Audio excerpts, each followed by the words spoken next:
Harmony Plus is an official partner of the leading university and institutions in the United States, such as UC Berkeley, Stanford International Research Institute, and San Jose State. We are committed to providing top-notch programs to the outstanding local and international students. And also, we have Harmony Plus. We offer a variable and high quality online programs. We have the academic programs and reading and writing.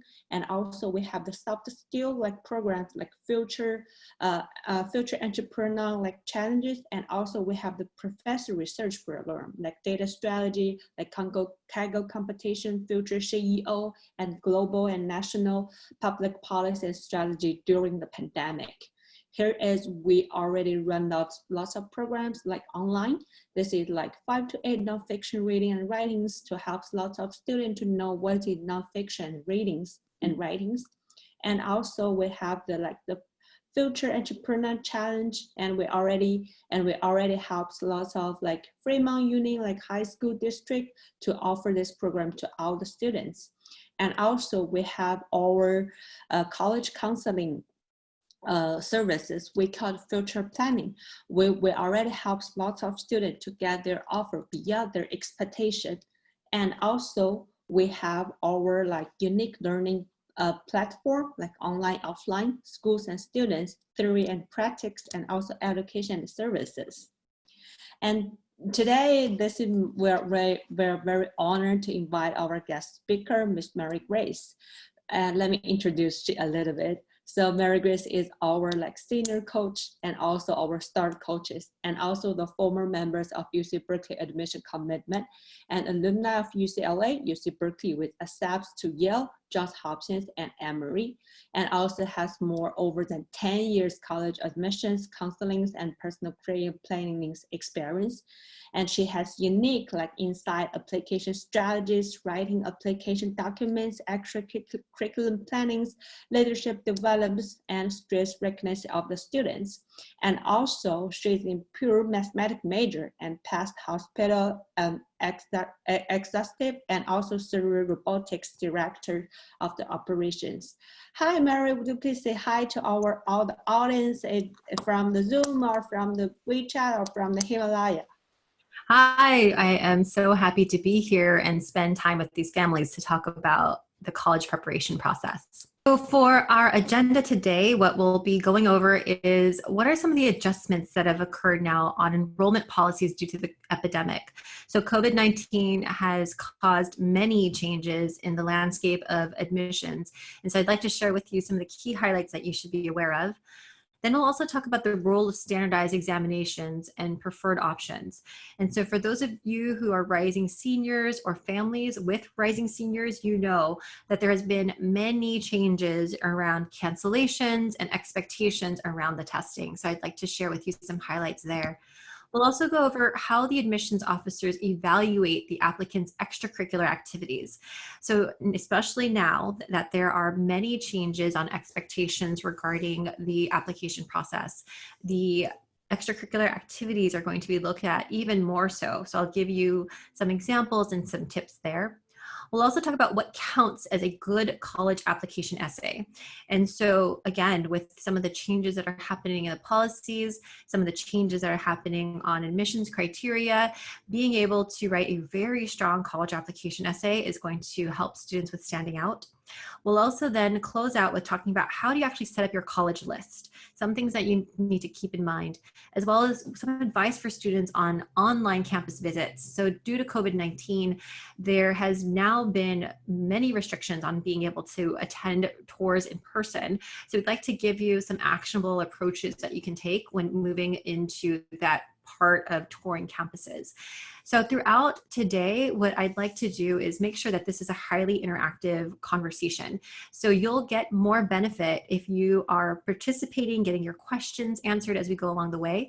So I'll be asking you questions, and I'd like you to use the chat feature to give some feedback so that we can make sure that you're getting the most benefit possible from this session. So now let's go into the adjustments of enrollment policy that are under the epidemic.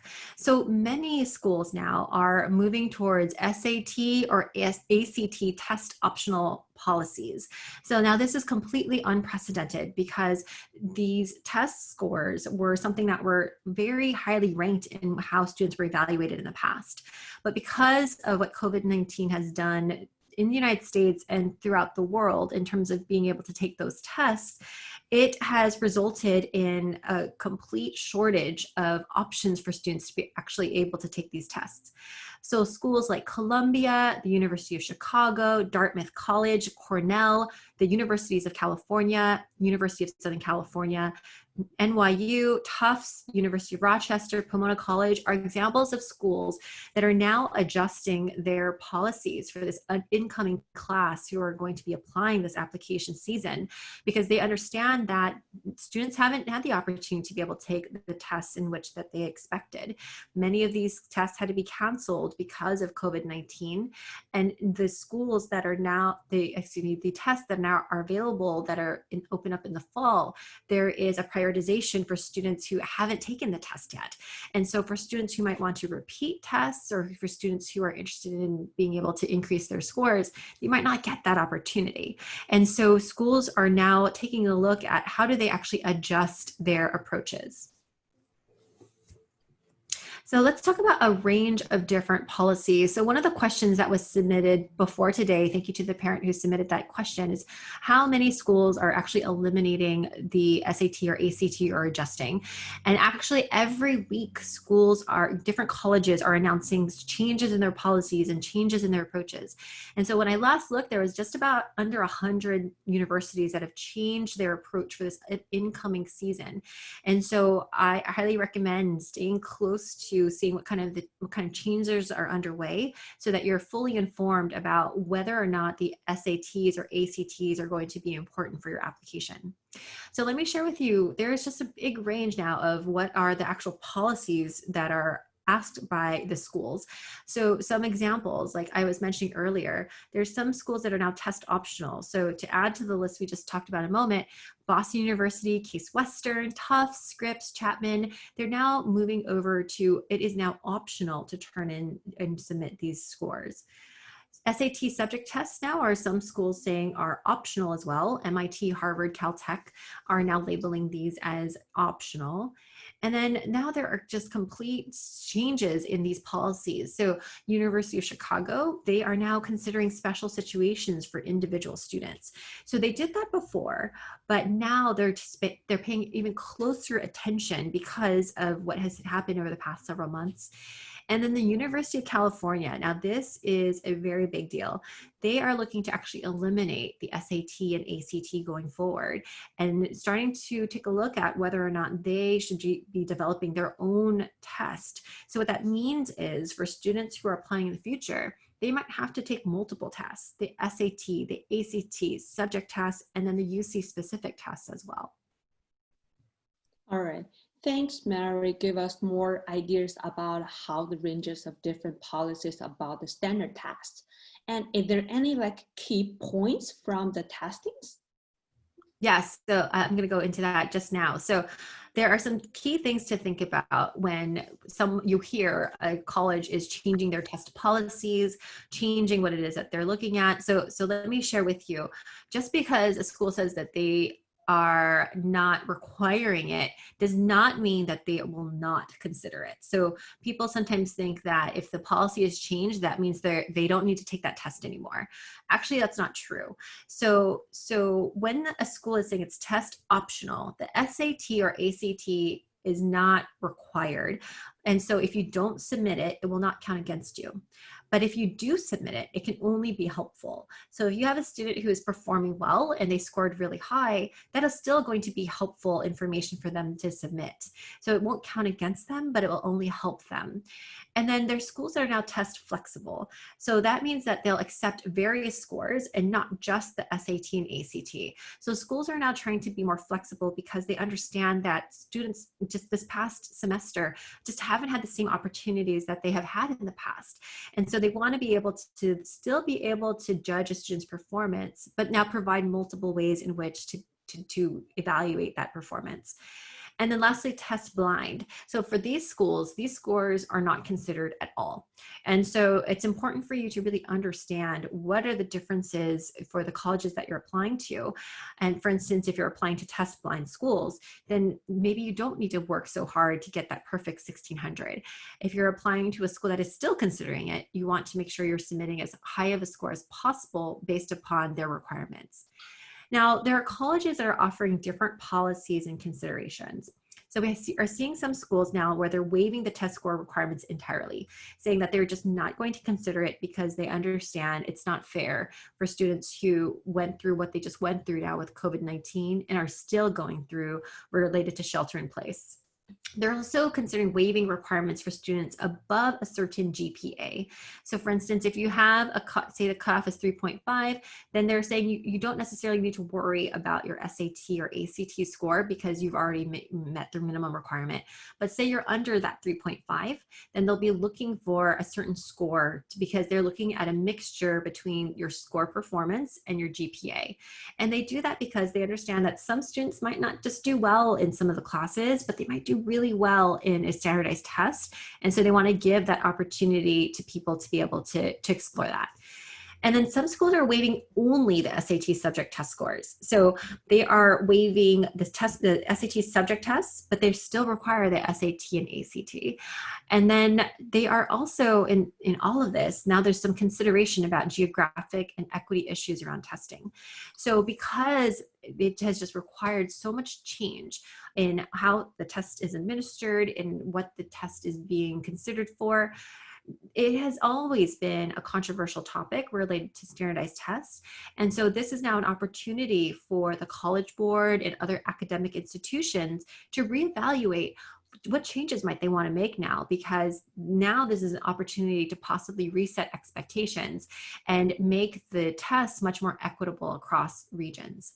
So it is I cannot stress this enough. It is very, very important to check the policy at every school. So for those of you who are rising seniors, families of rising seniors, make sure that you look specifically at the schools that you're interested in and look at that testing policy because it is different. And so as you just heard, there are multiple ways in which schools are approaching it. And every week we're hearing new schools announcing different policies. There are multiple schools who have not yet announced their stance. And so being equipped with this information is going to be very important so that you can understand as you're developing your list, which we'll talk about later, how competitive you might need to be, or if you can relax on some of the requirements because of this expectation change. And then one thing you can expect is that testing should reopen when schools reopen. And so the intention for those of us who are here in the US, the intention is that the schools will be reopening in the fall. And nobody knows for sure. So the intention is if we open in the fall, those exams will be available. But if COVID-19 worsens, we might find ourselves in a shelter-in-place situation again where things get canceled. And so in terms of when these tests would be available, expect that they'll be available if schools are reopening. Now there are, like I mentioned earlier, now there are fewer opportunities for students to retest to be able to improve their scores. And because of that, you're going to want to make sure that you choose a testing strategy based on your academic profile. So if you are applying to a college, for instance, where they are going to waive your SAT because of a certain GPA, it's really important to understand that and whether or not your GPA is going to reach that metric. But then if your GPA is not, and you only have one chance to take the SAT, you're going to want to make sure that you have a study plan beforehand that will help you ensure that you have the highest grade possible. So before we move on to the next slide, I'd like to hear from you. How many of you have students who have already taken the SAT? Go ahead in the chat, just say we have, if you have. And if you haven't, let me know in the chat if you are still planning on taking the SAT and have scheduled when that SAT will begin. Yeah. So go ahead and open up the chat. No, like I already received one no from Jenny. Yep. And how about others? Oh, William have, okay. William has, Very Yes. nice. Jenny hasn't. Janet said she has. Okay, great. There's some students who were able to take the test before all of this happened. And so for those of the students who have not yet taken it and you're a rising senior, don't stress too much about it, because what you can focus on what it is you can do. That's why it's going to be really important to think about your timeline and strategy and which schools you're going to be applying to, so that you understand if you're going to be a competitive applicant for this particular schools. Thanks so much for those of you who responded. Yeah, if you need any help, please contact us. Harmony Plus can help you to do the steps like Coach Mary already mentioned, to check the policies and have some like strategy about your test, and also how to prepare your like upcoming like test. And Mary, is there any like special like requirements for some universities? Yes. So let's go ahead and talk about some of those specific ones. I'm going to highlight two competitive programs, Princeton and Brown. And so these are questions, and these are special things that have never been requested before. And so I wanted to share these as highlights so you can see how different the application cycle will be for this upcoming year. So Princeton, one of the top universities in the United States, so they're asking students now to submit a graded paper, a written paper, as part of their application. This has never happened before. And so what they're asking for is to submit a paper that should be writing done in an academic course that's preferably in English, social studies, or history that's been done in the past 3 years of secondary school, including senior year. So if you did any of these papers during your junior high school, that doesn't count. So they are really looking for 9th grade and above. And then you can submit a paper, an essay, a research paper, or essay exam. Any of those are permitted. They're really interested in seeing expository writing. So this is very different, because when you complete your college application essays, usually they're looking for creative and narrative writing. But for this particular, I think there's kind of like technical issues with like Mary. Okay. As Mary mentioned before, we have lots of like unique situation for this years, and also some of the top universities, they have the special requirements. They can ask you to submit some stuff, because as we all know, due to the pandemic, and then all the grades, they change, pass, no pass, or the school side also, maybe your like advisor can leave. It's pretty hard for you to prepare your like recommendation letters or others. Okay, I saw Mary's come back. Hi, Mary. so hi again. So then the other thing that is going to be different here is that they're looking for Princeton in particular, they're looking for 1 or 2 pages in length. So that is going to be another thing that's really different. And then the paper should include the course instructor's grade. Again, this has never happened before. So they actually want the grades and then the comments if your instructor provided any. What they're looking for is your writing technique, and they're wanting to see what kind of feedback you're receiving, what kind of opportunities to improve, or what you're doing well. So again, this is something that's never happened before, and Princeton is moving towards this sort of approach to better understand what students' capabilities are. And then Brown is offering something different too. They're asking for an academic paper or a research abstract. And so if you've completed an advanced academic paper or significant research project that you want to include as part of your application, you're able to upload that document or that abstract to your Brown application portal under the category of academic or research papers. This is, again, not something that has been asked for before. And they ask you to actually include a brief note so that you can share context of your submission, approximate dates that you were involved in the actual activity, whether you worked on this independently or as part of a team. They want to understand whether or not you were the lead or if you were a supporting character. And then they want to understand what external recognition that you might have gotten. Was this published? Was this something where you won an award? Did you win a competition? And then anything else that you might want them to know or understand. So these are examples of different ways in which the schools are evaluating what are you doing now outside of a regular application. They are looking for additional data points to be able to differentiate one student from the other. And I expect and anticipate that more schools will be asking for these sorts of requirements going forward. So other ways to support, let me now share in terms of Cornell. So here's an example of what now Cornell is going to do in their evaluation process. So the readers, so the people who actually look at the application, read all the essays, make decisions on people getting accepted or denied, what they're going to do now is consider with increased scrutiny their other application documents. So they'll be looking for evidence of excellent academic preparation. So again, this is much more of a holistic approach. Schools typically have had this before, but because of the impact of COVID-19 changing the usual metrics that students are judged by, they're now looking at a much more holistic approach.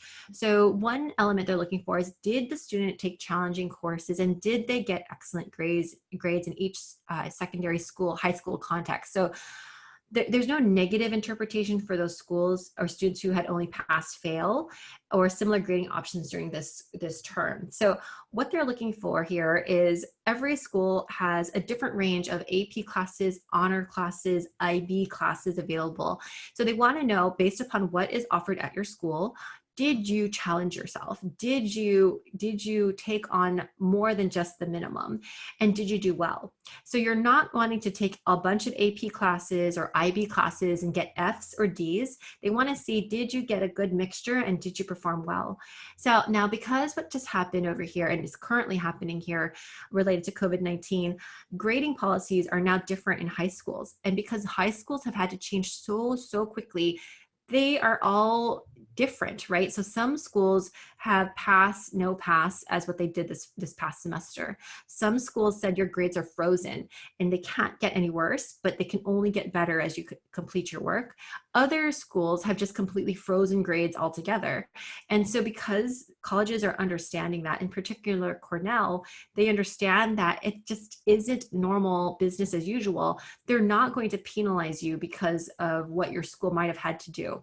The experience every student might have had for this past semester might be different. Some students had classrooms online, some students had no class online, some had recording, some had reading only, and it's just so different. Every school was equipped differently that they know it's not fair to judge the students because it was such an uncommon situation to be in. They're also going to look at evidence of commitment and effort in pursuing other challenging learning experiences. So that means, what did you do outside? Did you take additional classes? Did you take something in a community college? Did you learn from an online program? Did you go into something different in particular? So they'll be looking at ways in which you might have exposed yourself to new learning opportunities. They're also going to look for results from other kinds of secondary, college preparatory, and university qualified testing whenever it's available and verifiable. And then they're going to look for care and craft and authenticity in writing submissions. So again, going back to those essays, it's going to be really important, and they're going to look at that with increased scrutiny. And then whenever it's practical and available, they'll want details, insights, and analyses from secondary school counselors and teachers. So then that could be provided through letters of recommendation or commentary that could be provided on your transcripts as well. All right. Thank you so much, Coach Mary. Give us more ideas about this kind of university, how we can know the details and difference, how we can prepare. And then I want to ask, what kind of things the admission gonna be counted for the admission from this year's? Yeah, so let's go through that. And I want to go through this step by step because the game of admissions is different now and it keeps changing. And so for those of us who are coaches and working with students one-on-one, we're really trying to look to which of these elements are going to really help that student with standing out. So now let's I think because of the international issues, Coach Mary gonna be back shortly. We're gonna still start with this, as we mentioned before, the GPA got important, and even though other schools, maybe most of them, they change it to pass, no pass, or others, and also, but you still need to complete that, and also you really need to complete your AP courses, your honors and everything, like Coach Mary just mentioned before, and also challenging courses we just did, says APs and IBs or honors. It doesn't matter if you go pass, no pass, or lesser grades. We have to face this unique situation, we have really to face this situation. Oh, hi Mary, you're back again. Right. Yeah. And so one of the things related to GPA is now the GPA may be calculated a little bit differently because the past semester has not been normal. And so what they're looking for is your performance, overall performance. I have students who have told me they are in a pass, no pass situation, but their actual grades were A+ along the way. And so I tell students, don't worry if it's not reflected, because your letters of recommendation, your teachers will be able to say that. So GPA has always been the number one indicator first. Then typically was standardized testing, but with that thrown away for some schools, the next thing they're going to be looking at is challenging courses. Did you challenge yourself? Did you take classes aligned with the potential major job career that you're interested in? And did you not take the easy route? Did you take APs, honors, and IB classes and do well? Then they'll look at college application essays, and this is going to be a heavily weighted thing, because as the GPA factor and the courses factor have been really impacted by COVID-19, the college application essays will now be another place for people to differentiate themselves and talk about their stories. So being able to, and I'll talk about this a little bit more, but the college application essays are a key thing that students can really use to help stand out. Then comes academic competitions, awards, what might they have won during high school. Again, anything before high school doesn't count. Summer programs, so did they go to academic programs through colleges or through other institutions to help students with building new skills? And then letters of recommendation from your teachers and other trusted adults that you might be working with or studying with when you are in high school. Yes, because we all know you used to work at UC Berkeley admission commitment. And how is an admission officer to evaluate all the extracurriculum for the students? Yeah, so let me share a little bit more about that. So one of the things that I really enjoyed when I was part of the UC Berkeley admissions team was to see how students spent their time outside of school. So as you can imagine, as an admissions officer, the grades are going to be pretty similar, the classes are going to be pretty similar, and then the GPAs and the test scores are going to be pretty similar. So something that was very different was how students actually spent their time. So I really am looking for things like, what kind of activities did you take on? Were they something where you learned a lot? Was it something that you were just passively participating in? But what kind of activities were you in? Were they aligned with your interests? Were they aligned with what problems you care about solving? How long? How long were you actually in those activities? Now, one of the things that admissions officers can tell is when an applicant is suddenly joining a bunch of activities, 12th grade, because they're trying to make their application look better. And so the opportunity to be able to start in 9th grade, that's why for the students that I work with at 9th grade, starting 9th grade, we start looking at extracurriculars right away, because then you're able to demonstrate longevity, seriousness, being able to show that you've developed skills and leadership over time. So they're looking for that progress over time, that growth and maturity. Also, they're looking for how many times were you a leader or a member of a group. You don't always have to be the president. It helps if you're the president, but you are able to then demonstrate, were you taking on a task force? Were you taking on something in particular that helped you to demonstrate and grow? And then when and where did this happen? So you can take extracurriculars that are from the school, but you can also take on extracurriculars that are outside of school as well. And then again, any highlights for those activities? Did you get an award? Did you rank highly? Was there an academic competition that you're in, some sort of research program or leadership program? They're going to be looking for those sorts of things. And so one thing I'd like to share with you is an example of an extracurricular activity from a student. So we had a student named Selena, and she was based on the East Coast. And she was a student who I worked with one-on-one and had worked with for a couple of years before the actual application cycle. So she was a very shy student, so shy, but she wanted to pursue a degree in business. And so she knew that she needed to learn how to communicate confidently in order to be successful, and that she would need to overcome this fear. So she and I worked one-on-one to identify what did she specifically want to improve regarding it. And she mentioned it was confidence, and she wanted to feel strong in speaking. So one thing I did for her, I learned her interests, was I introduced her to a celebrity speaking coach. So this was someone in Hollywood in California who works with celebrities, with actors on movies, TV, also coaches executives for multi-billion dollar companies. So this particular coach focused on speaking. And so I connected Selena to this coach, and I said, why don't you share with her the power of speaking? They met, they had an interview for the internship. Now, again, Selena was on the East Coast, and this particular mentor, she was on the West Coast. So for those of you who are listening to this and thinking, there's nothing I can do right now because of COVID-19, she did this experience and extracurricular completely at home. So they had an internship they set up. So together they mapped out what would that extracurricular look like for her. So over the time they worked together, she learned how to run a business, how to complete a digital marketing activity, how to improve her own speaking techniques. And this was such a unique extracurricular for her, and nobody else in her school participated in this sort of thing.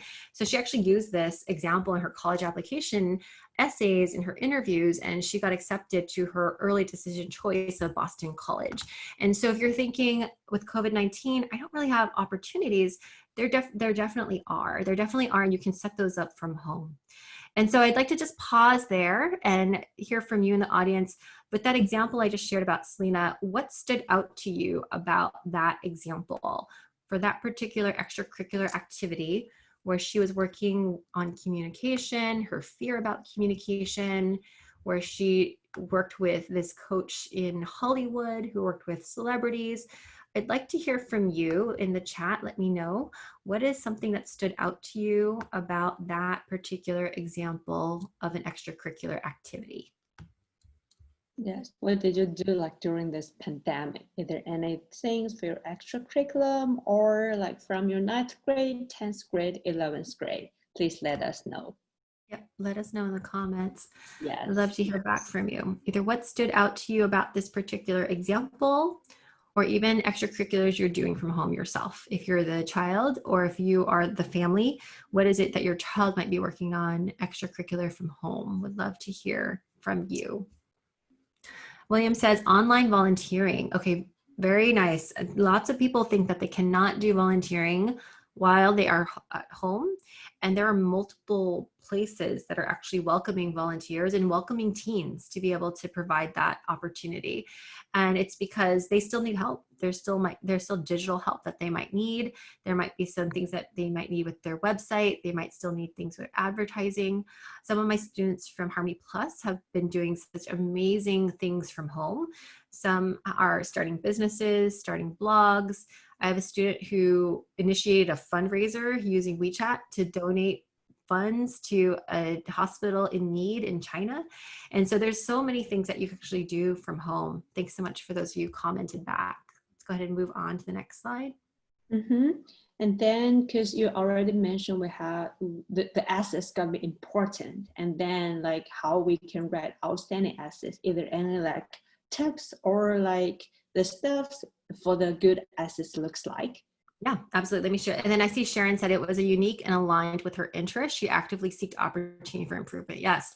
So Sharon, as you can see from the particular extracurricular from Selena, it was aligned with her interest and she was able to learn a lot. And then it turned out to be something great for her to write about in her college application. So let's go more into the college application essay. Let's talk about that. So this is where you really want to show examples and don't tell. You don't want to just say, I am a great leader. You want to show, how are you a great leader? You don't want to say, I am a great speaker. You want to show and describe how you're a great speaker. And you also want to give as detailed as possible examples where then they can really understand you as a student and what it is you have to offer. You want to convey enthusiasm and passion because those are going to be so important to be able to show that you are going to contribute to that university. And you also want to write persuasively. So remember, this is an application. You're selling why are you a good applicant for that school. So you're trying to convince them to pick you out of the thousands of people. So you're going to want to make sure you write persuasively. And then proofread and edit your work is going to be so important. So you can't rely on spell check. You can't rely only on Grammarly. I know a lot of students use that and think that's going to catch everything, and it doesn't. So being able to proofread and edit your work is going to be incredibly helpful. And if you don't, unfortunately, they deduct points. So as someone who actually was the reader at UC Berkeley, looking at these applications, there was actually something on there that says multiple errors, and then we had to deduct points because of that. So make sure that you take a look. I'd also like to share with you an example of another student and his topic on college applications. And so I had another student named Edward from Singapore. So he was a student who I worked with one-on-one. And so before he and I worked together, he was so worried. He was so worried that his interests were just random. He had a diverse set of interests. He felt like he didn't know how to connect it. So he was someone who I worked with one-on-one throughout, right before his senior year and throughout the summer and then into the application cycle. So he's someone who's very strong in the sciences, and he interned for a microbiology company over the summer. But he's also an accomplished musician. So he is someone who has taken on leadership roles in orchestra. He won international awards. He plays music for the elderly at a convalescent home, an amazingly talented musician. So the core message that he wanted to convey about himself was that he wanted to combine his passions for music and biology so that he can better understand how the brain works so that he can become a more empathetic, sympathetic physician. So you see how he combined music and he combined his interest in biology, about mind, and how it combines to be a doctor. So before we met and before we started working together, he felt like, wow, this is totally unconnected. I don't know what to do. So we spent a lot of time talking through, let's figure out, why are you interested in all these things? Let's think through that. And he came up with this himself after we talked through and I guided him through questions. He realized, wait, these are all connected. And so he got accepted to the University of California, Los Angeles, which is where he'll matriculate. He also got accepted to other schools like Emory, and he will be pursuing his degree in neuroscience and his career as a physician. So again, I'd like to hear from you in the comments about this particular example. I'd like to hear from you what stood out to you about Edward's example related to combining this interest in music, interest in biology, neuroscience, medical school. What stood out to you about that particular scenario, that particular example? And then in the comment, you can also let me know if this sounds similar to something you might be interested in as well. If any of you are interested in becoming doctors, interested in science, biology, music, let me know that in the comments as well. Yeah, as I know, like Coach Mary mentioned, like Edward, because Edward during the access part, he's really stressed out. Said, "Oh my gosh, how can I connect everything together?" And with my interest in the colleges at Harmony Plus team, help him to do that, and also got the offer from UCLA. That's what he wants. And also, you already give us example what we should do, and is there anything we need to aware about that? Yeah, so let's go ahead and talk about what we should not do. So there's multiple things you should not do. One is you should not talk about just one campus or college if your application is going to multiple schools. So universities understand that you're completing an application that will go to multiple schools, but don't highlight just one school. I remember when I was part of the UC Berkeley team, I got an application and it said, my dream school is UC San Diego. And so with that, then I understood that the student didn't really want to go to UC Berkeley, or maybe they did, but they didn't realize that the application was going to go to multiple places. And so it would be better then to focus on the major, your desired area of study, and not on the particular campus if you're applying to or using an application that will go to multiple places. Also, avoid inappropriate use of humor. So if you're naturally funny, you can go ahead and highlight that and say your jokes and use your humor, but try to avoid inappropriate humor. And if you're not naturally funny, don't try to use this as your opportunity to learn how to write funny. Because as an admissions person, you're looking at ways in which to be able to get the best information about the person, and you don't want to be turned off by inappropriate humor. You also don't want to be overly creative. So you do want to be creative, but not overly creative. And so what I mean by that is throwing in a poem or throwing in a unique way of writing something. You're not going to want to do that, because in these applications, it's going to be very important for you to be able to make sure that you highlight your writing and not trying to use cliches or things that are going to be easily said. And then quotations. So try to avoid that. Multiple students want to use quotations as the thing that they start off their essays with. You don't want to do that, because We see those often, and what we care more about is what you say and not someone else's words. You also want to avoid generalities. So stick to the facts, use personal examples, make it as personal as possible about you. And then repetition, like give us, don't repeat things, give us something new. We're going to be reading, application readers are going to be already looking at the rest of your application. So don't use the essays to write about your SAT score, how hard you studied. We already know that. So give us information that we can't find anywhere else. And then avoid asking philosophical questions. Students think that this is a time to get provocative, and actually you should be telling us the answers than you asking us questions. And then avoid acronyms. So spell it out. Even if you think that they would know, spell it out. Don't assume, because you don't know exactly who will be reading those essays. Yes. All right. Thanks, Mary, to give us more advice about our college essays. And especially for this year, that becoming more important. And also, if you need any help for your college application, like strategy, please come with us. Like Harmony Plus team gonna support you all the time. And we already talked about like the testing, like the colleges, the essays, and that's gonna be the most important for all the students. That says what kind of university I want to go, and which schools I need to pick it up. Is there any like ideas or suggestion for them when they do the first like searching? Yeah, so let's talk about that a little bit more in terms of what schools to pick. Again, the essays, again, are the parts of the application that students get most surprised by, because it takes a lot of work. They don't realize that it's almost like taking another AP class because of the level of effort and energy that needs to go into creating it. And so it's something where for my students now, I'm working with one-on-one. My students who are rising seniors, they're working on it this month. So they're not waiting until September, they're starting now, and it will help them not feel overwhelmed when school starts.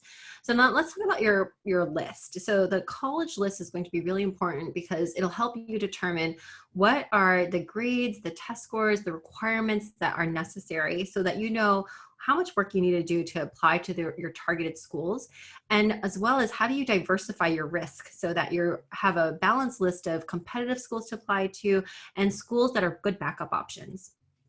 And so you want to think about, do you want to apply to public schools, private schools, and then with that comes differences in class size. Some people care about class size and some people don't. Oftentimes I hear students say, it doesn't matter to me. But then when I talk to college students who are in college now, or students who graduated, they look back and say college size made a huge difference. Some people do very well in classes where there's 500 people, and some people need the attention where you can ask the question of the professor pretty easily and they want a 10-person class. So being really mindful about how big the class is and whether or not you're going to be successful in that environment. Tuition is also another big important thing. It's something I ask students first off and families first off, is tuition a problem? Is this something that you might have saved up for, or you are in a situation where it doesn't matter and you can go ahead and go after any school? Or is tuition an issue? So we're going to make sure that we target schools that are affordable. The affordability issue is something that's a big deal. And so we want to make sure that we're clear up front on expectations, because what we don't want is for a student to get into a great school and then we find out it can't be afforded. And then in-state tuition versus out-of-state tuition, especially for public schools, is a consideration. There's a big difference on in-state tuitions. It could be tens of thousands of dollars of difference. And so understanding that there is that change, and then for international families to understand too, there's that difference of what that actual tuition cost is by university. And then financial aid and scholarship is also important to understand. So for some people that matters and some people it doesn't, but it's important to understand.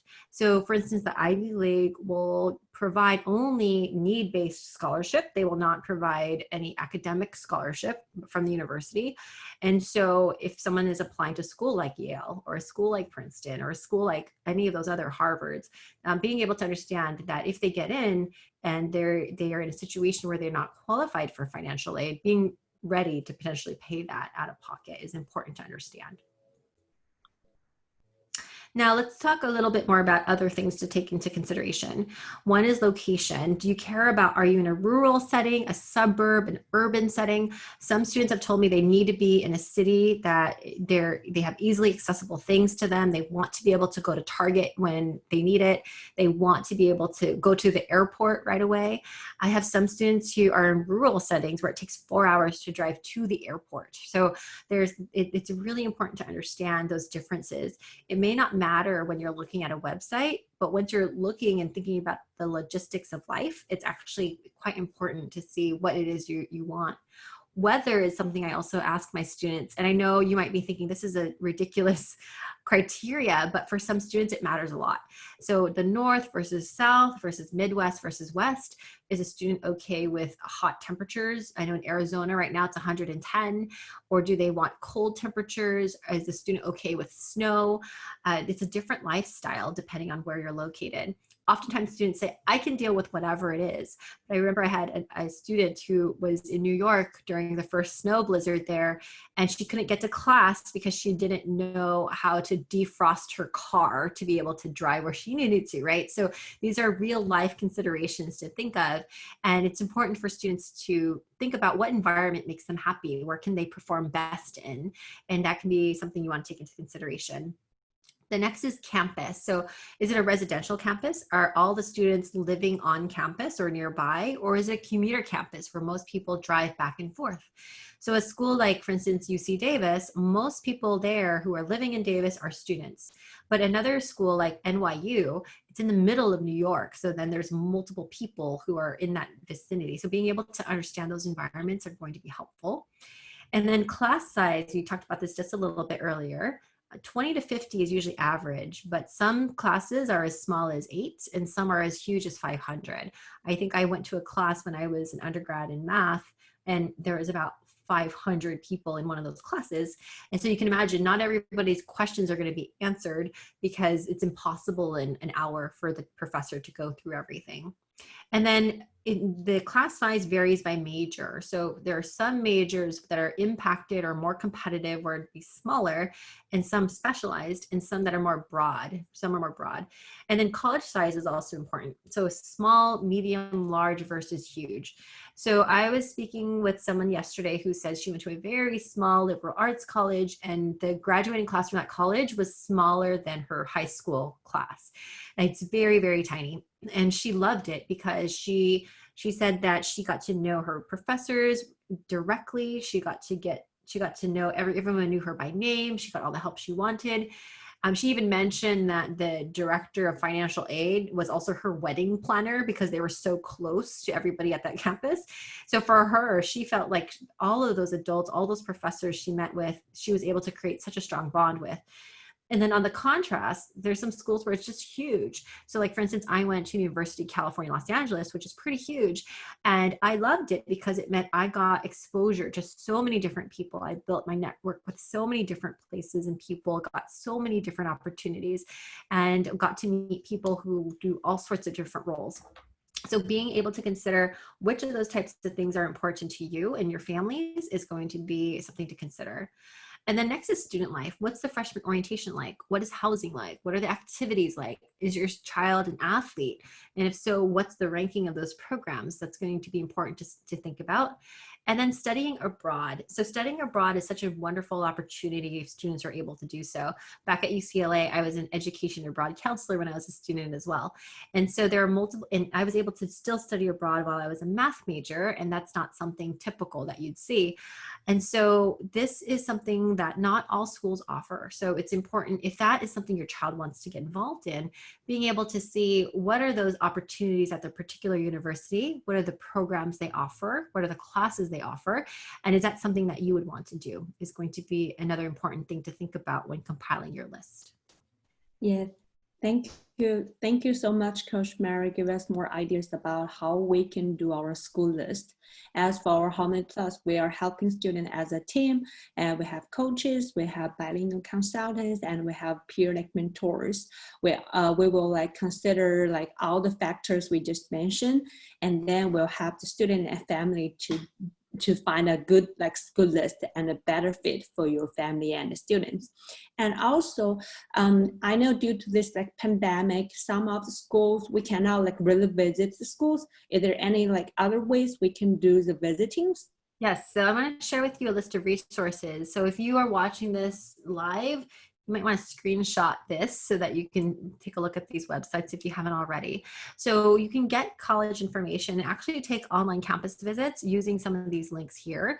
We want to provide you a list of resources. So when you actually go into any of these websites, they'll tell you things like what are the list of activities that are available there, what are the majors that are offered there, what are the SAT requirements, what are the GPA requirements of the school. They'll also provide opportunities to be able to visit campuses online. They'll direct you to links. There might be different things that are available per school. So some of them are interactive maps where you're able to click around and see what the school looks like. Some are recording, some videos of guided tours. And then there's actually some schools that are offering orientation processes and Q&As that are live. So each of these universities have been pivoting and approaching in different ways to still allow for students to be able to learn about the universities. So if you haven't had a chance to, I highly recommend going into these particular websites we have listed here for you, checking it out. And so there's just so much that you can do even though you might be in shelter in place. We're in a situation right now where you can't fly out and visit these campuses. They don't have tours available, but there's so much you can do to keep yourself informed and making decisions based upon what's best for the student.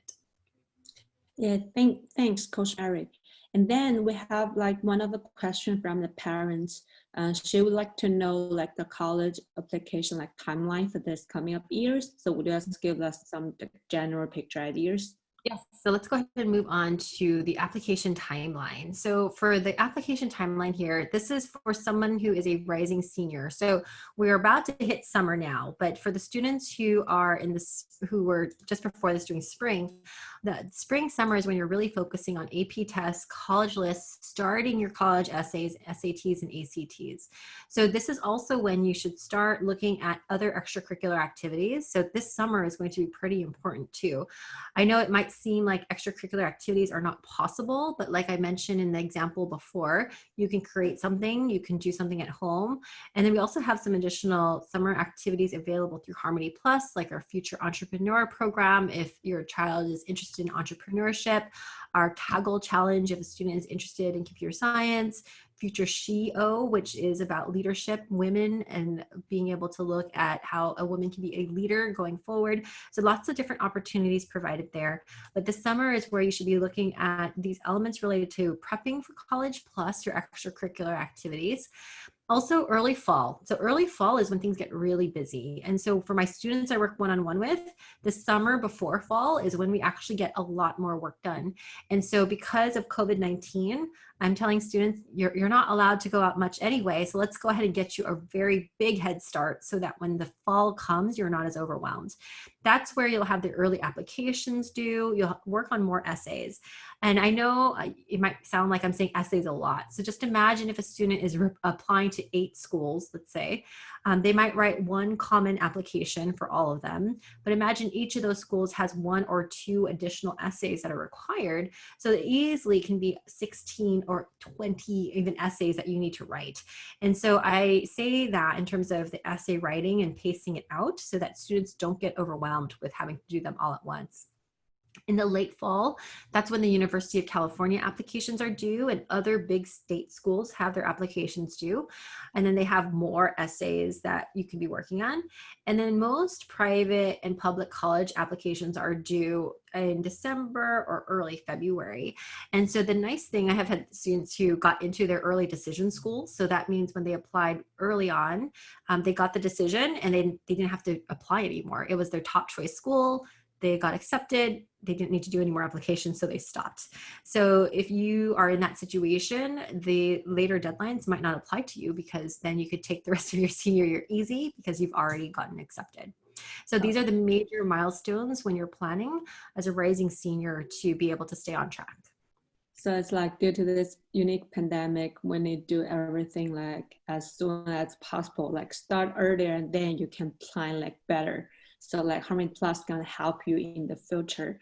And also for our like unique counseling like services, we call it future planning, as gone including like college counseling, high schools applications, and 4 years planning. As like Coach Mary mentioned before, we need to plan our extra curriculum from 9th grade, 10th grade, 11th grade, not like wait until now, like the upcoming like application seasons. And also the summer program, how we can find like the summer like schools, or how we can do some like summer like deep research programs, and also the test preparation we just mentioned from the SAT or ACT. Also for the international student, you need to prepare your TOEFLs or IELTS. And also internships, as Coach mentioned before, we help some students to get some like chance to do their internship. And also we have the transfer services. I know Coach Mary already helps lots of students to get transferred to UCLA, UC Berkeley, and UC San Diego's.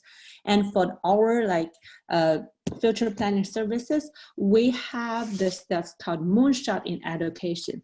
That means shoot for the moon. If you miss, you will still be among the stars. That means like we were working as a team to help the student to aim the high and shoot for the better results at the beginning, and to know what's your family's need, what your kids need, and give the better understanding about how the whole process is going to help, and how is our like a high like how to say like high like maybe the schools or what we need to do in the future.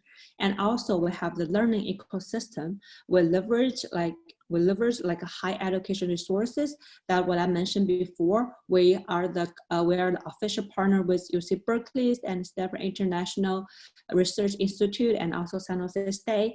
And also we have the private highly customized services, as I mentioned, as we will talk to the students, to the families, to know like everyone's needs and what's their pains, and how we can support, and how we can like cooperate our teams to support our families, and to give them like better like college applications.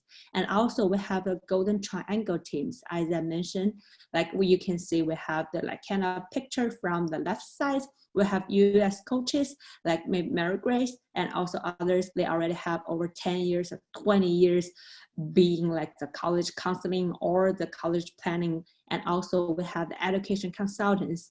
That means they're gonna play in the like project manager roles from the whole services, gonna cooperate with the families, with the students, with the coaches, and give everybody supports. And also we have the peer mentors. That means we will aim like the student, when they do the applications, they already have lots of like pressures, and maybe that's pretty hard for them to really face their problem now. And then we'll have peer mentors to talk them like as a friend, as some like elder sisters or brothers, and give them like more like physical like support, will make them feel like better, not them stressed out.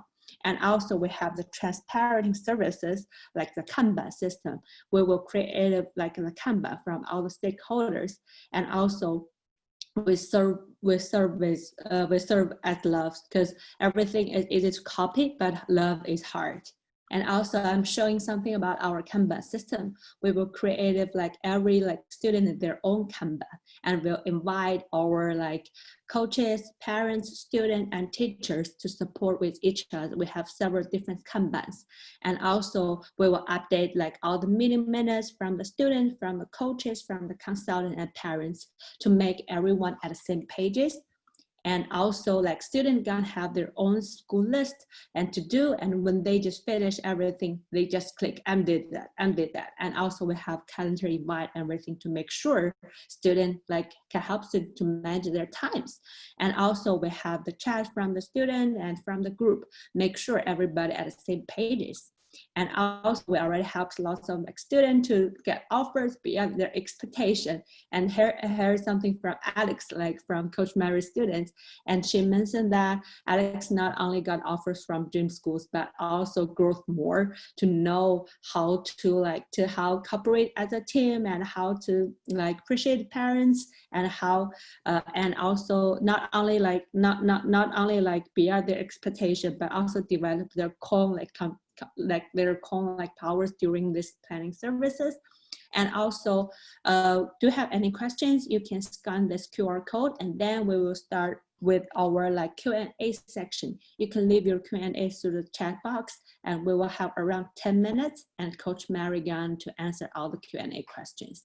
If you want our point for today, please leave your like email through the chat box. We will gonna send to you like as soon as possible. Hello everyone, is there any like questions? I'm just going to say, Becky, one of the things that I have really enjoyed working with my students on, one is just seeing their growth over time, especially for the students who I've been working with when they're 9th or 10th grade first, and seeing just how they transform. But even the students who are in 11th grade or rising seniors, where when we're working together, like I mentioned, one of my students who transformed from being super shy to being very confident. So helping students so that they are prepared to be able to go to college and be confident, be more employable. I think that's what's most important, right? Is after they have a great experience in college that they are able to get great jobs. But seeing students become more confident in their skills, being more brave, being able to be much more strategic.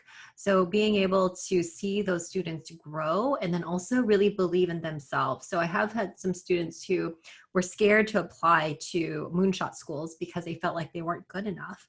So like, for instance, UCLA is the top public school in the United States. And so some students feel like I'm not going to be eligible to apply to a school like that, and having them just try it out and have them learn to believe in themselves. And then once they actually get into those schools, they realize that they can accomplish anything. So it's been such an honor to be able to work with my students and see their tremendous growth over time. I think that's what I love best in working with the students. Yes, thanks, Mary. Do you receive any questions from now, or if you have any questions, please leave to the Zoom chat box, so we're going to answer you. And also, if you want our PowerPoint, please leave your email, and then we're going to send to you directly after this meeting.